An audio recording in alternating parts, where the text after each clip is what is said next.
Haaya akkam jirtu kabajamtoota daawwattoota keenya nageenyi koo kan jaalalaa kan kabajaa bakka jirtan maratti isiniif haa ta'u akkam jirtu nagaa keessanii nagaa koodhaa galanni waaqayyoof haa ta'u har'as egaa keessummaa haaraa isiniif qabadhee dhufeen jira aga dhumaatti nu wajjin tura keessummaan baay'ee jaaladhu baay'ee kabajuu har'a akka carraa ta'anii mana kootti argamanii jiru keessummaa kana wajjin egaa isin barsiisuun dirqama waan jedheefin viidiyoo wajjin dhufnee jirra.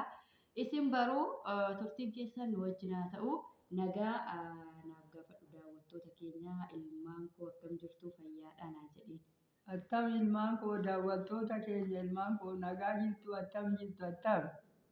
Egaa daawwattoota keenya nagaa isin gaafataniiru eenyu maal keetii haadha keetii moo akkawoo keetii moo jettanii hin tilmaamtu. Yaa egaa tilmaamaa isiniin hin jedhu isinittiin himaa seenaa baay'eetu jira. Haa ta'u garuu gaggabaabsee amma naaf danda'ame isinittiin himaa. Haadha kiyyoon isiniin jedhee jaartiin kunii akkanatti dulloomanii haadha keessin fakkaatanii jechuu dandeessu. Garuu immoo haadhuma kiyyaa keessatti egaa haadha kiyyaa kan na dhalte osoo hin ta'in kan na guddifteedha akkawoo kiyyaa. Yoon haadha kiyya kan na dhaltee isiniin jedhee gaaffii isinitti uumuu danda'a. Sababni isaa xiqqoo egaa dullumni kunis waan jiruufi miti reemmine. Dullumni kunis waan jiruufi amma haadhuma koo ishii na dhalte yoon jedhee ati hoo umuriin kee kana fakkaata haati kee kun akkamitti umuriin isaanii akkanatti dulloomanii jechuun hin oolu.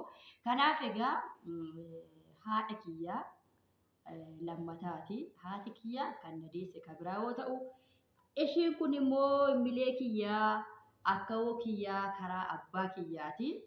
Baay'een jaaladha baay'een kabajaa kan na guddisee isaani jechuudha.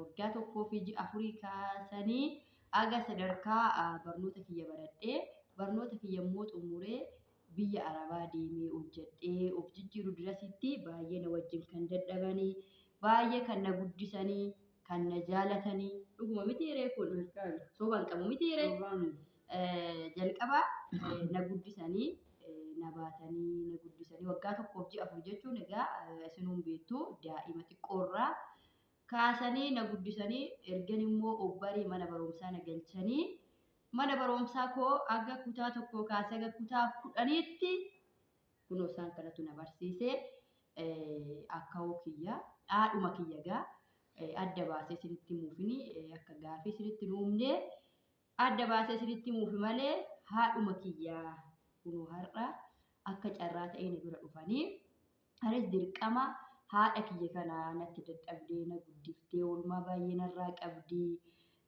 Agan barnoota koo baradhee xumurutti na gargaartee na nyaachistee daara na baaftee waan meeqa na wajjin dadhabde kana guyyaa tokko carraa argadhee gara miidiyaa kanaa fidee daawwattoota kootoon barsiise jedhee yaadaa ture. Waaqayyo immoo carraa naaf kennee har'a viidiyoo wajjin waraabaa jira.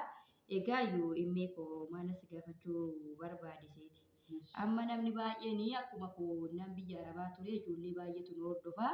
Ijoollee sanallee naa eebbisi waanni haadhaaf abbaa keessanitti nagaan isin haa galchuu akkuma ishii kan kootii nagaan naaf galchee argee gammadee haadhaaf abbaa keessanitti nagaan isin haa galchuu jedheeti daawwattoota keenya ijoollee ilmaan keenyaa eebbisne. Ilaa ilmaan koo jiraadhaa waan akkuma nan gammade haadha keessan abbaa keessan haa gammachiisu. Haadha keessaniif abbaa keessanitti isinis akkanumatti nagaan galaa.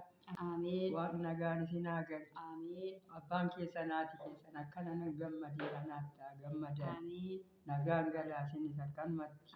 Ameen. Egaa daawwattoota keenya eebba kanallee amiin jedhaatii fudhadhaa nagaan galuu waan qalbii biti.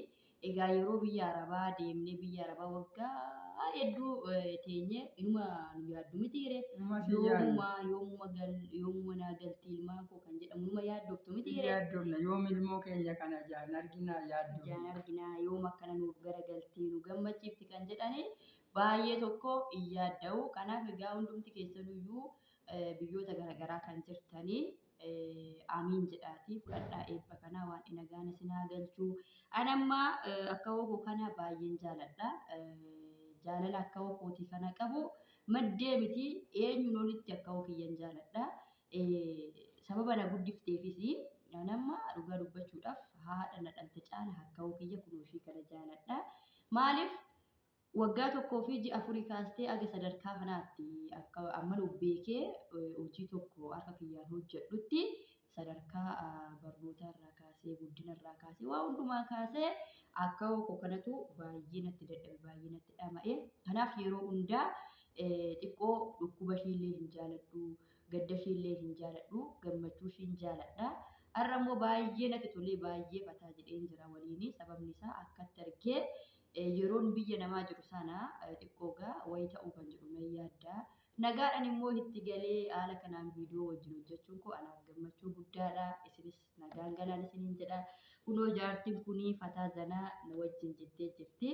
Egaa viidiyoo kunis egaa baay'ee natti toleera. Viidiyoo kana mee haadha kiyya akka kanatti jaaladhu haadha kiyya na guddifte haadha kiyya aarsaa guddaa natti kanfaltee na guddiftee sadarkaa barumsa kootii egaa kutaa 10 baradhutti na tamaarsitee daara koo waan hundumaa na dandeessee otoo dadhabe hin jenne biyya arabaa yeroo deemu poroosesii hundumayyuu maallaqa aga danda'amu naaf kanfaltee biyya arabaa immoo deemee hojjedhee immoo of jijjiiree aga kanaatti na gargaarte kana laayikii meeqa gootu yaada keessanoo gatiin haadhaa qaaliidha gatiin haadhaa xiqqaa miti waan ta'eef haadha kiyya kanaaf laayikii koomentii godhaa baay'ee